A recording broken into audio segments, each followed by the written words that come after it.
né, onde nós repassamos algumas informações curtas, mas que são, obviamente, do interesse da coletividade. O primeiro delas, a primeira informação, é que a Câmara dos Deputados aprovou nesta quinta-feira, agora, né, a semana passada, o texto da medida provisória 1296 de 2025, que institui o Programa de Gerenciamento de Benefícios, o PGB. A iniciativa busca acelerar a revisão de benefícios previdenciários e assistenciais com o intuito de reduzir a fila de espera do Instituto Nacional do Seguro Social.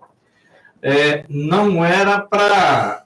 Isso já deveria ter acontecido, inclusive, né? Não era para menos essa espera.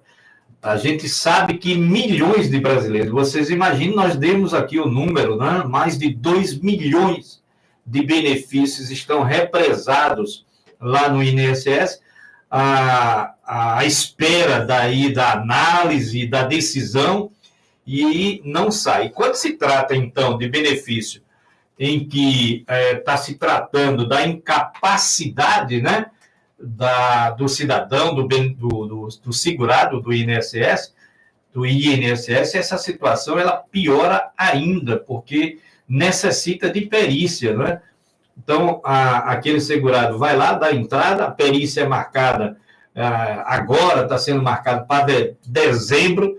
Você imagine, esse cidadão, essa cidadã não pode trabalhar e, ao mesmo tempo, fica sem receber dinheiro do INSS, o seu auxílio, o seu benefício, porque a perícia não foi realizada. Em alguns casos, existe a possibilidade da perícia, análise documental e adianta aí alguma coisa em torno de um salário mínimo. Mas na grande maioria dos casos, o resultado, o deferimento, a liberação dos recursos, quando são né, acatados aí os pedidos dos beneficiários, dos segurados, demoram, né? Só depois da perícia. Então, o governo federal, fruto aí desta pressão em meio a esse mar de corrupção que permeou aí, que está permeando a gestão do Instituto Nacional de Seguro Social, do INSS,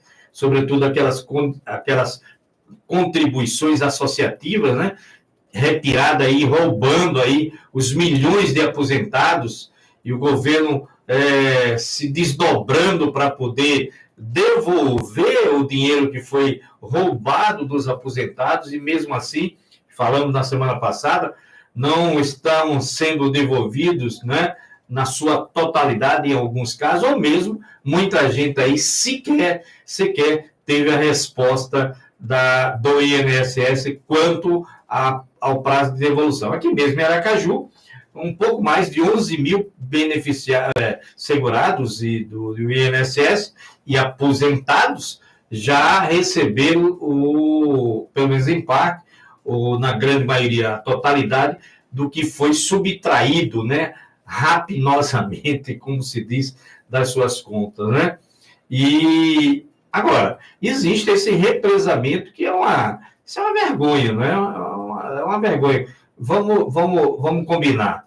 Como é que nós temos um país continental como esse, a esmagadora maioria desses requerentes, né, essas pessoas que vão buscar o INSS, são pessoas pobres que vivem do seu parco, né, salário, um salário que não tem um poder aquisitivo de compra como tinha há bem pouco tempo atrás, e já recebem mal, e ainda demoram, tem que passar por um verdadeiro calvário para poder ter o seu benefício liberado. Então, existindo essa pressão social, o governo, então, está aí com esse programa querendo contratar novos técnicos, novos peritos, para analisar aí os milhões de pedidos que estão aí na fila de espera, e dar um prazo aí de 45 dias para que o problema destes principais benefícios que estão aí em caráter de urgência sejam liberados.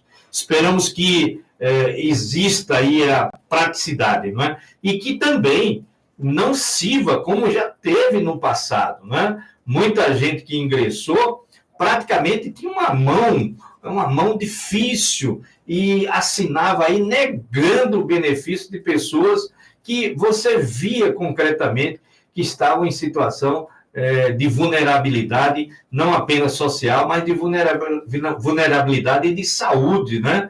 Não precisa ser médico para você ver que tem determinadas pessoas, apenas para contextualizar, teve um caso interessante em que o cidadão com um olho cego, sem uma perna, ou seja, completamente inválido para as atividades do dia a dia. E pleiteia aí, por exemplo, a isenção que ele teria, em tese, direito de pagamento de imposto de renda, e o INSS simplesmente diz que ele não pode ser contemplado. Aí essa demanda vai para a justiça, é mais uma demora, e ao final o INSS vai ter que devolver todo esse dinheiro, né? Na verdade, o governo federal, né, que vai para a Receita, que foi pago indevidamente. E é isso.